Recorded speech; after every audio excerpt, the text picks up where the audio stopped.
Hi, thanks for joining us for this week's edition of Torah View.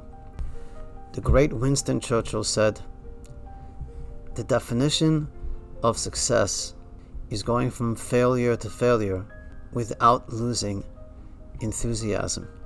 Today I'd like to share with you the story of one of the great heroes of Jewish history who personified that definition of success by Winston Churchill. And it's the story of the great Rabbi Akiva, whose life we celebrated on Thursday, Lag BaOmer. We're all inspired by stories of people who overcome adversity and great challenges, and particularly when it's a ordinary person, just like us, who rises to the extraordinary. I want to share with you a story that happened just recently. A very tragic story and a very inspiring story. Just a year ago, the Chabad rabbi and shliach to Hanover, Germany, Rabbi Benny Wolf, wasn't feeling well. Went to hospital to be checked out and discovered that he had corona. Shortly thereafter, his wife, Sterner, received a call that there's something more here than corona. There's a bacterial infection in his blood and he's going to have to be sedated. Her life was thrown into turmoil. She wasn't able to see him for 3 weeks. And then, on a Friday, she was called to the hospital to see him. He was not conscious. He had been isolated all this time. She was shocked, but she spoke to him and she spoke to him and she spoke to him. And then the doctors turned to her and said, this young woman, that the final moments of her husband's life are upon her. That Friday night, she walked home alone from the hospital, a young woman with a large family, tragically, unexpectedly losing her husband, a community leader, the center of her life, and wondered what would come next. And first and foremost had to think about his burial and all the complications of corona. He came from Israel, she is from Israel. The first thought was that he should be buried there, in Israel. But then the thought occurred to her that this is where the Rebbe sent him. This is their community. He needs to be buried there. And she made a decision that night that she will remain there in Hanover and continue and expand on her husband's work. Rabbi Wolf was the first rabbi to be buried in Germany since the end of World War II. And in the weeks that followed, his wife Sterner launched a global campaign to raise funds to build a new Chabad center in her husband's memory. And just a couple of weeks ago, the Rabbi Binyamin Wolf Chabad Center in Hanover was dedicated. Her story and her strength has inspired people the world over. Where do people get such incredible strength and fortitude? One great source for that in Jewish history is Rabbi Akiva. It was during this time period, between Passover and Shavuot, that Rabbi Akiva saw a plague, personally witnessed a plague afflict his 24,000 students, losing 700 students a day to this pandemic, a pandemic actually of diphtheria, which today children are vaccinated for at a very young age. And as a result of that, this time period became a time of mourning, national mourning for the Jewish people.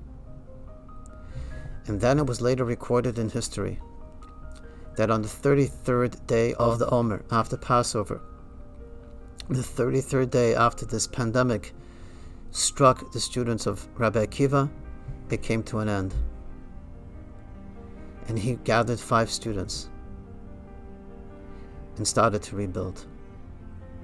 Lag BaOmer has ever since been celebrated.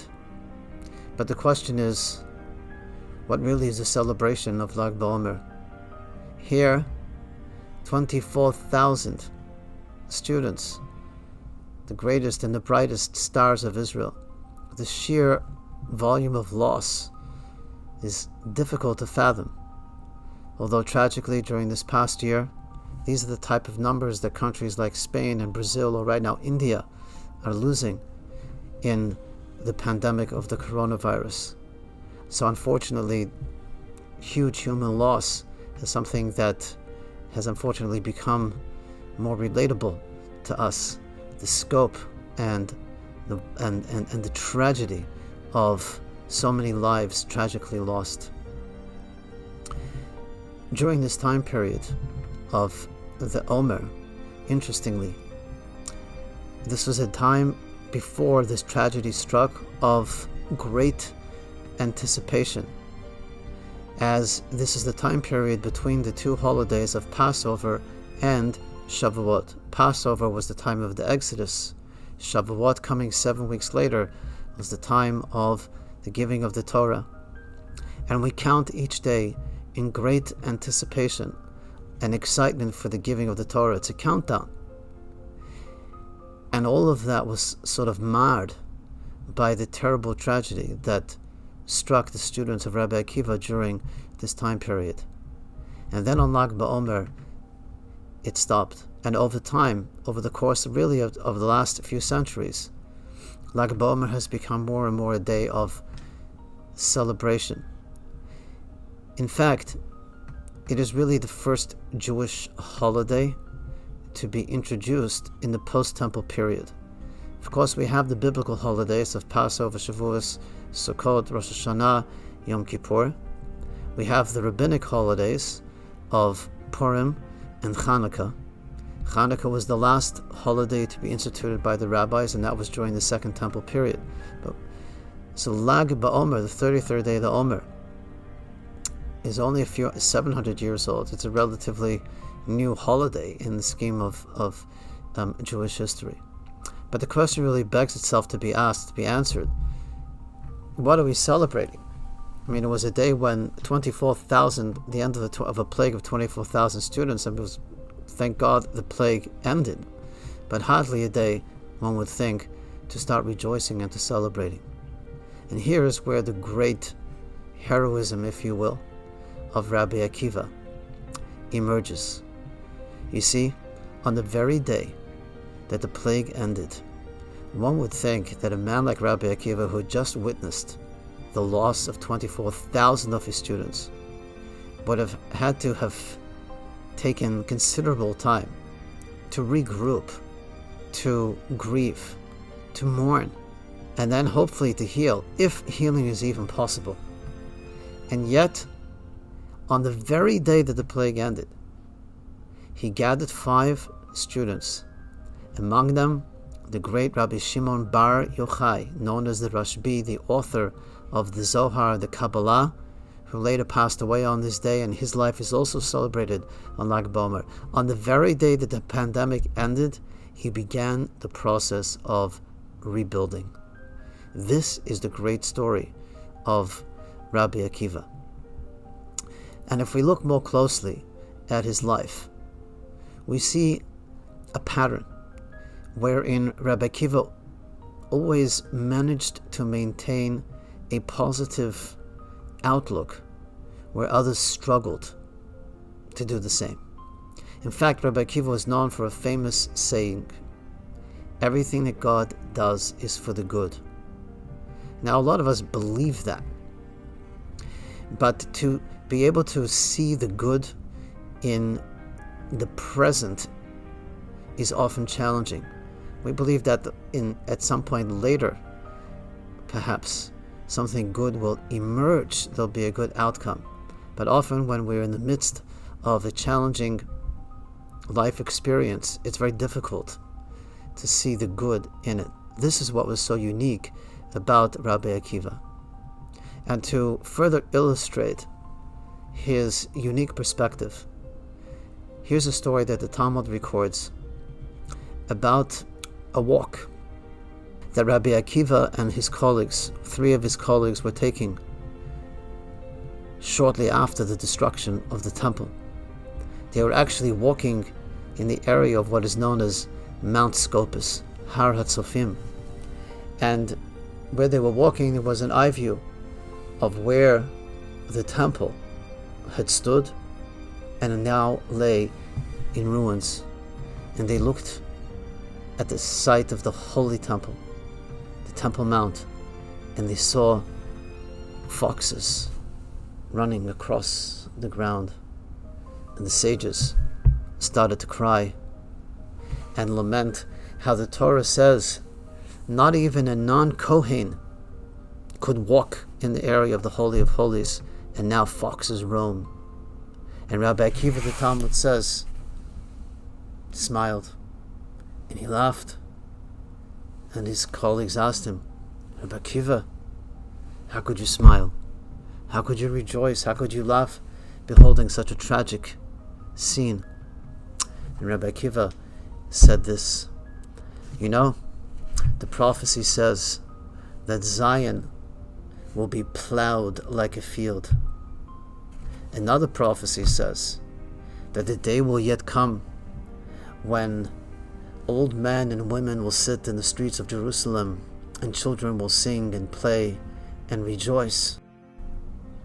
Rabbi Akiva said, now that I've seen the fulfillment of the first prophecy of the Temple Mount being relegated to a plowed field, now I know that the second prophecy, it too, is going to come to bear.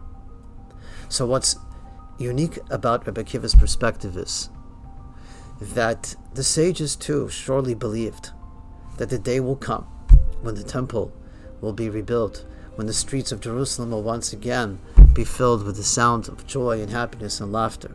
But right now, as they were beholding what they saw, they cried.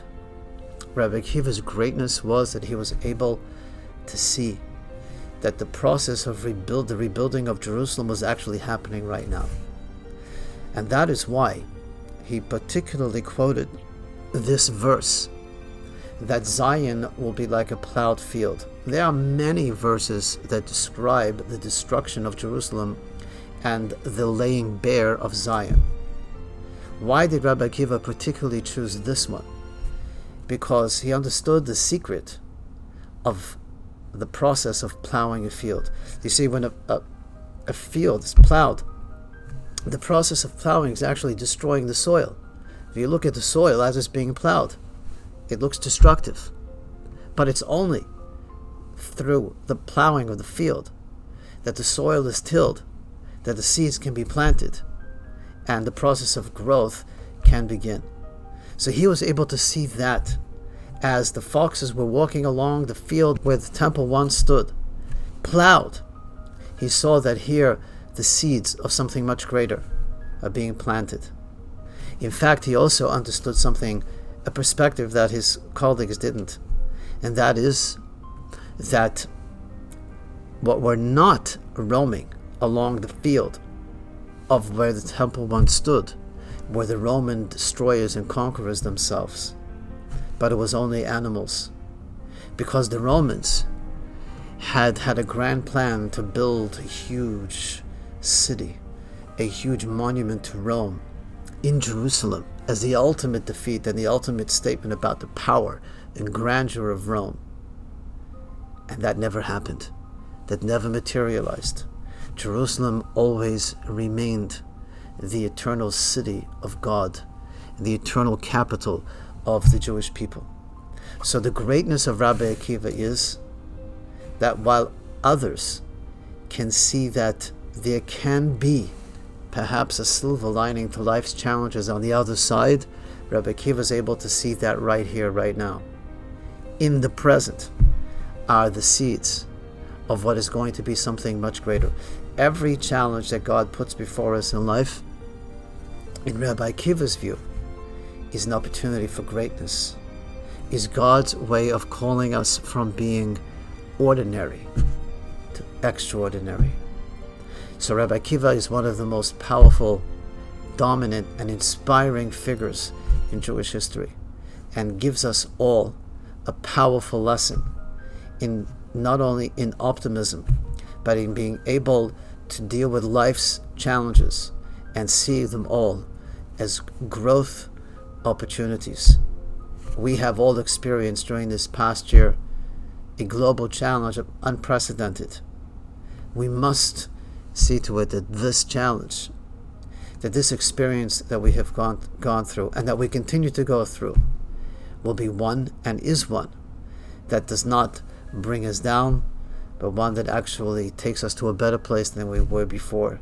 That this will be a moment when we will look back at how much we grew as individuals, how much we grew as a society, how much we grew as a world and as a humanity. Thank you for joining. Wishing you Shabbat Shalom. And please be sure to subscribe to our YouTube channel, Storm the World TV.